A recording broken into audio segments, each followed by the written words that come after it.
ওয়ালাল আখিরাতু খায়রুল লাকা মিনাল উলা। ও নবীজি,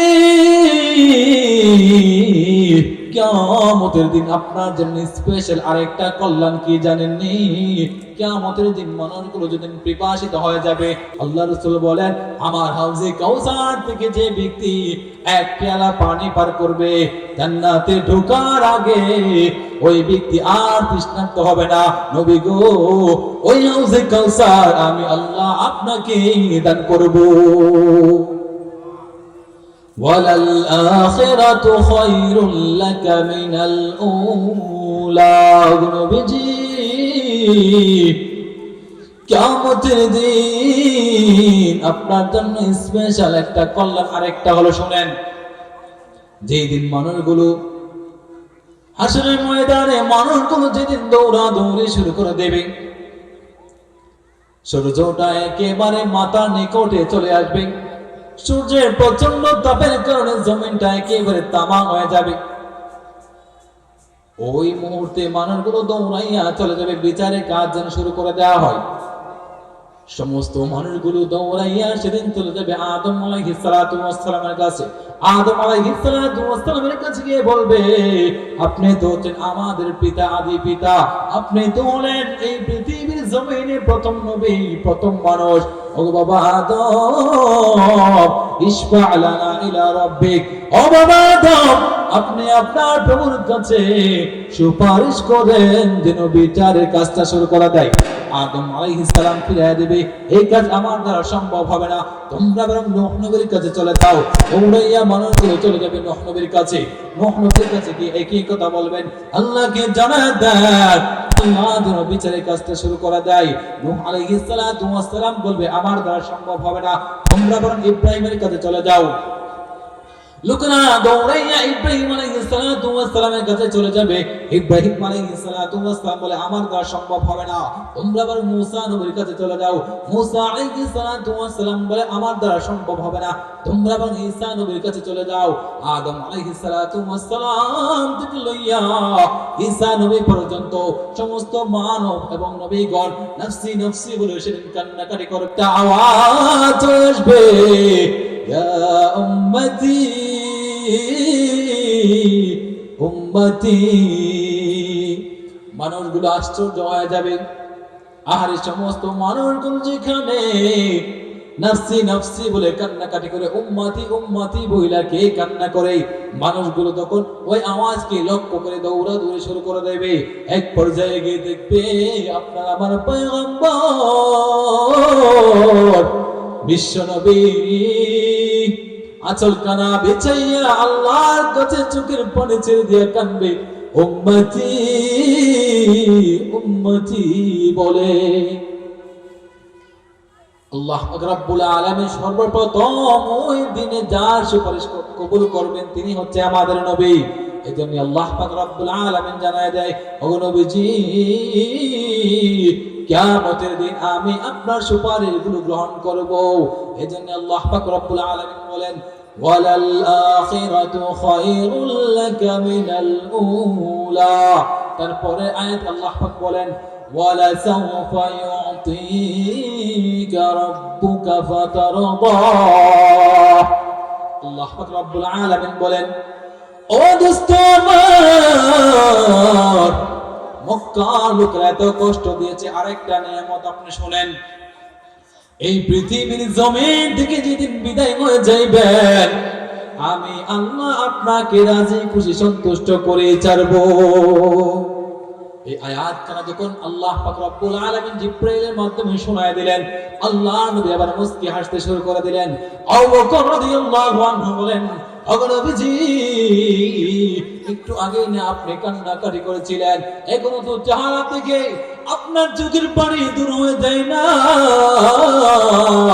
নবী আমার, কি এমন আয়াত শোনাইলো আপনি এইভাবে মুস্কি হাসেন কেন? রাসূল আকরাম সাল্লাল্লাহু আলাইহি ওয়াসাল্লাম জানায় দেয়, আরে আবু বকর, জানোনি আল্লাহ আমাকে কি বলছে? আল্লাহ পাক রব্বুল আলামিন বলছে, কিয়ামতের দিন আল্লাহ আমাকে সন্তুষ্ট করেই ছাড়বে। আরে আবু বকর, তুমি শুনে রাখো, আমি নবী কিন্তু সেই দিন সন্তুষ্ট হব না। আল্লাহ আমাকে দিবে, আমি সন্তুষ্ট হব না, আরো দিবে, আমি সন্তুষ্ট হব না। এক পর্যায়ে মাওলাই কারীম আমাকে জিজ্ঞাসা করবে, ওগো দোস্ত আমার, কি পাইলে আপনি সন্তুষ্ট হবেন বলেন? আমি সেদিন জানাই দেব, ও দয়ার মালিক, আমি সন্তুষ্ট হব তখন আমার সকল উম্মত গুলোর লইয়া জান্নাতে যাইব যখন। আল্লাহ পাক রব্বুল আলামিন সেদিনে দরখাস্ত কবুল করে নিয়ে বলবেন, দোস্ত আমার, দুনিয়ার জমিনে যথেষ্ট কাঁদাইছি, আর কাঁদাবো না। সুতরাং আপনার সকল উম্মতদেরকে লইয়া জান্নাতে যাবেন, কিন্তু কোন উম্মত? যারা নামের উম্মত না কামের উম্মত? কথা কয় না। উম্মত দুই প্রকার আছে, একটা আছে নামের উম্মত আর একটা কামের উম্মত। নামের উম্মত আর কামের উম্মতের মধ্যে পার্থক্য কি? রাসূল নিজে হাদিসে বলে গেছেন। রাসূল আকরাম সাল্লাল্লাহু আলাইহি ওয়াসাল্লাম বলেন, মান আহাব্বা সুন্নতি ফাকাদ আহাব্বানি ওয়া মান আহাব্বানি কানা মাই ফিল জান্নাহ। রাসূল আকরাম সাল্লাল্লাহু আলাইহি ওয়াসাল্লাম বলেন, ও আমার উম্মত, তোমরা যদি আমি রাসূলের সাথে জান্নাতের ভিতরে যাইতে চাও, আমি রাসূলকে ভালোবাসো, আমি রাসূলকে ভালোবাসতে চাইলে আমার সুন্নতকে এতআত করো, মহব্বত করো। রাসূলের আশিক কেমন ছিলেন একটা ঘটনা বলে শেষ করে দেব। ছোট একজন সাহাবী, যার নাম ছিলেন তালহা ইবনে বারাআ। কি নাম? ভালো করে মনোযোগ দিয়ে শুনবেন। তালহা ইবনে বারাআ, তার বয়স ছিল 8 বছর। বাবার নাম বারাআ। তালহা ইবনে বারাআ তার বাবাকে জিজ্ঞাসা করে, বাবা, প্রত্যেকদিন আপনি কোথায় চলে যান? আমাকে নিয়ে যাইতে কি মনে চাই না? আল্লাহ বারাআ রাদিয়াল্লাহু আনহু তালহার হাতে দইরা নিয়ে আসতেন। তালহা রাদিয়াল্লাহু আনহু এবার তার বাবাকে ডাইকা বলে, ও বাবা, আমি রাসূলের কাছে দিন শিখতে চাই, আমার রাসূল দিন শিখাইবনি। সুবহানাল্লাহ। বয়স কত? 8 বছর। কত বছর? ও বাবা, তোমার নবী আমার দিন শিখাইবনি, আমার দিন শিখতে বলে মনে চাই। বারআ রাদিয়াল্লাহু আনহু বলে, নবী আমার, আপনার ছেলে 8 বছর বয়স, আপনার কাছে দিন শিখতে চাই গো নবী, বলেন না তারে আপনি দিন শিখাইবেননি? রাসূল আকরাম সাল্লাল্লাহু আলাইহি ওয়াসাল্লাম বলেন, বারে, এই দিনের জন্যই তো আমি কষ্ট করেছি, এবার এই দিনের জন্যই তো আমি আমার দেশ ত্যাগ করেছি, এই দিনের জন্য আমার চেহারার মধ্যে থাপ্পড় মারা হয়েছে, এই দিনের জন্যই তো আমার চেহারার মধ্যে থুতু মারা হয়েছে, এই দিনের জন্য আমাকে মক্কা থেকে বের করে দিয়েছে। এবার আসুন শোনো, এই দিনের জন্য উহুদের ময়দানে আমি দমদার শহীদ করেছি। এই দিনের মধ্যে কোনো ছোট বড় নাই। তোমার ছেলে তালহারে লইয়াও আমি এখনই কালেমা পড়ায়া দিতে চাই।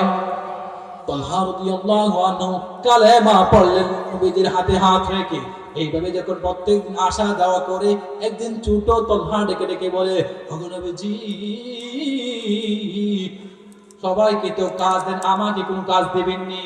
আল্লাহ নবী বলেন, তালহা রে, তোমার বয়স অনেক কম, বয়স হলে তোমাকে কাজ দেব, এবং তুমি যখন আমাকে ভালোবাসবা তখন তোমাকে কাজ দেওয়া হবে।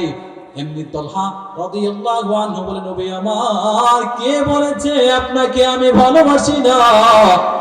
আমার দিল দিয়ে আপনাকে মহব্বত করি, কলিজা দিয়ে মহব্বত করি। রাসূল আকরাম সাল্লাল্লাহু আলাইহি ওয়াসাল্লাম বলেন, পরীক্ষা হয়ে যাবে, এই লো তলোয়ার আমি তোমার হাতে উঠায় দিলাম। এই 8 বছরের তালহা, শোনো, এই তলোয়ার দিয়ে আমি রাসূল তোমার আদেশ করলাম, তোমার বাবার দেহ থেকে গর্দানটা আলাদা করে দিবা। 8 বছরের সন্তানের কি পরীক্ষা! কিন্তু ডাইনে ভাবে না তাকাইয়া তলোয়ার লইয়া রওনা হয়ে গেলেন, বাবার গর্দানে চালায় দেবে। এমনি রাসূল পিছন থেকে হাত দিয়া ধইরা বলে, তালহা, আমি রাসূল এসেছি বাবা ছেলের মধ্যে মিল মহব্বত তৈরি করার জন্য, দ্বন্দ্ব লাগাইবার জন্য আসি নাই। বুঝতে পেরেছি রে তালহা, তুমি আমি রাসূলকে কতটা ভালোবাসো বুঝতে আর বাকি নাই। তুমি আমাকে ভালোবাসো, আজকে থেকে গোটা মদিনায় ঘোষণা দিয়ে দিলাম, আমি রাসূল তোমাকে মহব্বত করি। এইভাবে রাসূল তালহা রাদিয়াল্লাহু আনহু প্রত্যেকদিন আসা যাওয়া করেন। হঠাৎ করে একদিন গভীর রজনীতে তালহা রাদিয়াল্লাহু আনহু অসুস্থ হয়ে পড়লেন। গভীর রজনী যখন হয়ে গেলেন, তালহা রাদিয়াল্লাহু আনহু বলেন, বাবা আমার বুকের মধ্যে প্রচন্ড ব্যথা শুরু হয়ে গেছে, আমার মনে হয় আমি আর বাঁচবো না গো বাবা। বাবা শোনো গো, আমি যদি গভীর রজনীতে মারা যাই, আমার নবীকে তোমরা জানাইবা না। কারণ কি? আমার নবীকে তোমরা রাতের বেলা জানাইও না, না জানাইয়া গোসল করাইয়া কাফন দাফনের ব্যবস্থা করে দিবা। বারা রাদিয়াল্লাহু আনহু বলে, তালহা রে, তুমি তো তোমার রাসূলকে ভালোবাসো, রাসূল তোমাকে যথেষ্ট মহব্বত করে, এই জন্যই তো গোটা মদিনার সাহাবায়ে কেরাম তোমাকে যথেষ্ট ভালোবাসে। এবার তালহা, এখন কেন আমার রাসূলকে জানাইতে নিষেধ করতেছো বলো? তালহা, তুমি কি আর আমার রাসূলকে ভালোবাসো না? তালহা রাদিয়াল্লাহু আনহু এবার চোখের পানি ছেড়ে দিয়া বলে, ও বাবা, ভালোবাসি বলেই তো জানাইতে নিষেধ করেছি। কারণ গভীর রজনীতে আমি যদি মারা যাই, আমার রাসূল আমাকে এতটা পছন্দ করে, এতটা ভালোবাসে, আমার মৃত্যুর খবর শোনার সাথে সাথে চলে আসবে। ওগো বাবা, আমার মৃত্যুর খবর পাইয়া যখন আসবে, প্রতিমধ্যে ইহুদিদের ঘরগুলো অনেক পাবে।